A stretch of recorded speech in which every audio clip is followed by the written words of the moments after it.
Sebab tu Allah perintahkan Nabi hijrah, tinggalkan sistem tu. Baru Islam boleh diangkat. Sebab tu akhir zaman akan adanya pergerakan yang akan meninggalkan tanah air untuk mengangkat agama.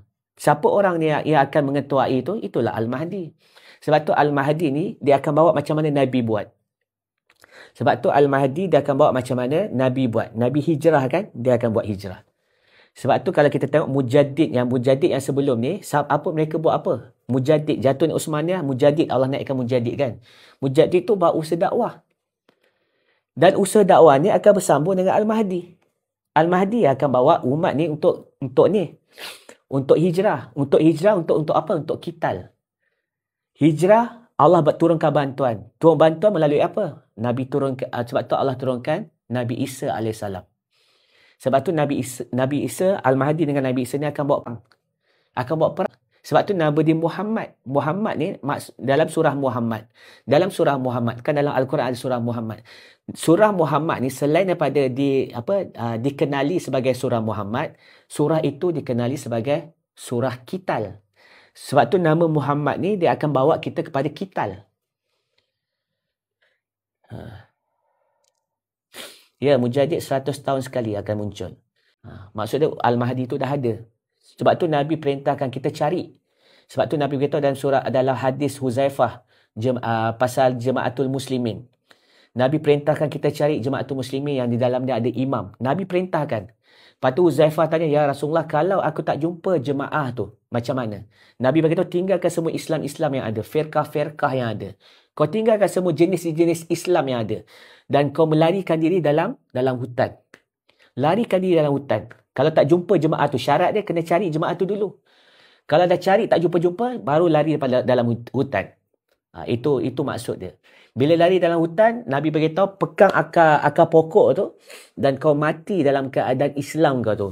Maksud dia akhir zaman, tanda-tanda Islam ni ada dua orang. Ada dua cara saja. Cari Jamaatul Muslimin atau dah tak jumpa, sama ada kita bersama dengan Jamaatul Muslimin ataupun kita lari dalam hutan. Tapi syarat dia kena cari dululah. Jangan terus masuk dalam hutan. Syarat dia. Sebab tu hari ni kalau korang pergi ziarah orang-orang yang sakit, orang-orang yang nak meninggal, senang tak nak bersyahadah? Susah. Kenapa susah?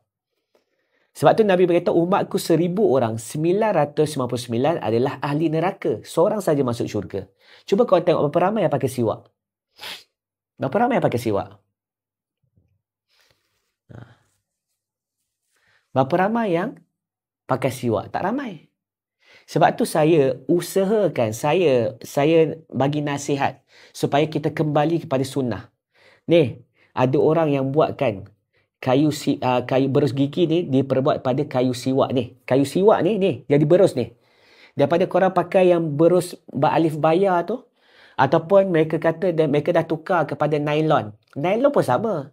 Sebab mikroplastik tu akan masuk dalam badan korang. Bila masuk dalam badan korang, apa akan terjadi pada tubuh badan korang? Korang akan kena KANSER. Bila korang pakai benda yang tak halal dan thayyibah, sebab tu nanti ke akhirat kau nak jawab apa depan Allah? Allah suruh kita jaga kesihatan. Tapi kita khianat dengan kesihatan yang Allah pinjamkan pada kita. Ni jasad-jasad ni semua Allah punya. Macam mana kita boleh bawa penyakit jumpa Allah? Sebab tu kena hati-hati. Kan orang tabligh yang ramai pakai kan. Orang tabligh adalah ustaz-ustaz yang pakai.